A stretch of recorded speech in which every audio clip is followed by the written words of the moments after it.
Plath had always dramatized her life in her writing. She had attempted suicide after a breakdown when she was 20, an experience on which she was basing her novel, The Bell Jar.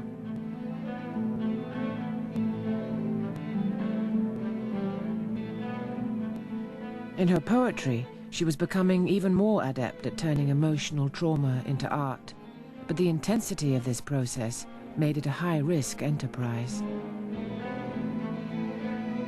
Poetry, I feel, is a tyrannical discipline. You've got to go so far, so fast, in such a small space that you've just got to burn away all the peripherals. A move to Devon in 1961 gave Ted and Sylvia more space to write, but their relationship was becoming increasingly strained. Their house overlooked a graveyard, and the psychic drama being played out in Sylvia's poetry was assuming a darker edge, engulfing her husband and describing their marriage in the past tense. And we, too, had a relationship.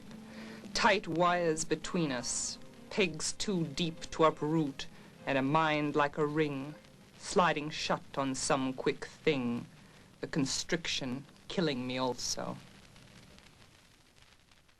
I think she was probably crazy happy for some parts of that marriage. But what she couldn't bear was for it to become humdrum and ordinary. She had to be provoking intensities all the time.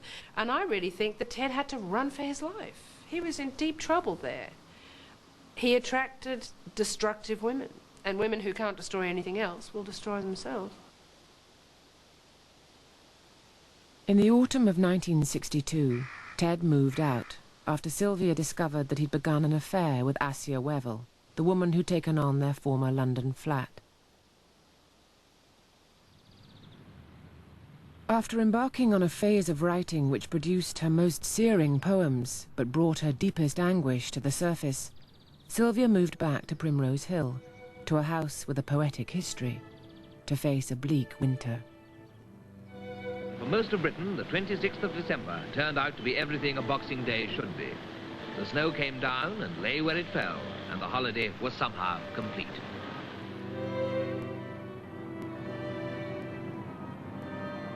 After a month of trying to pull her house together, Sylvia couldn't do it. She got flu. The children got flu. The whole of England froze up. So she was isolated in this flat with her children. And in this bleak city, she could have gone home. Her mother urged her to go home, but she didn't want to. She wanted to stay in London and become a writer. She wrote better the closer the inevitable came. The intensity of the work and the hardness of its edge, its terrible imagistic clarity, just grows and grows and grows until you can't deny the fact that you're in the presence of a major poet. But a suicide note is not a major work. And in the end, that's what we got. Dying is an art, like everything else. I do it exceptionally well. I do it so it feels like hell. I do it so it feels real. I guess you could say I've a call.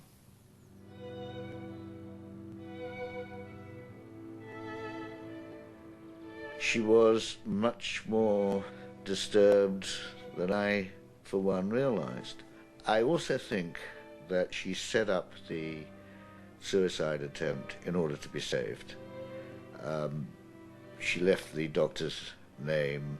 She delayed putting her head in the gas oven until 6 o'clock in the morning, when she knew there was somebody due to arrive at 9 o'clock. She could have been saved. I think it was a gamble, and that she gambled in a way not caring that much whether she won or lost. Sylvia Plath died on the 11th of February 1963, her place in literary history secured by the work she'd written in her final months. But as her posthumous reputation grew, Plath was cast as an icon by the feminist movement, a casualty in the battle of the sexes. Feminism never had any intention of dealing with Ted Hughes. I mean, Ted Hughes existed to be punished by feminism, and they weren't interested in, you know, talking it out or anything like that. We had lost a heroine, and we needed to blame somebody. And there was Ted. Hughes had assumed control of the editing and publication of Plath's work, but his feminist opponents saw this as a further provocation. Some who blamed him for Plath's death chipped his name off her gravestone and read his silence in the face of their accusations as an admission of guilt. The opposition to him never credited him with any inner life.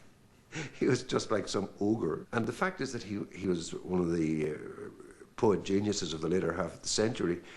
His inner wound was, in a sense, his subject, but the problem was that he couldn't touch that subject without seeming to exploit it. In 1969, a further tragic shadow was cast over Hughes. After the breakdown of his relationship with Assia Wevel, she killed herself and their daughter, Shura. The darkness Hughes faced entered deep into his poetry. Who is stronger than hope? Death. Who is stronger than the will? Death. Stronger than love? Death. Stronger than life? Death. But who is stronger than death? Me, evidently. Pass, Crow.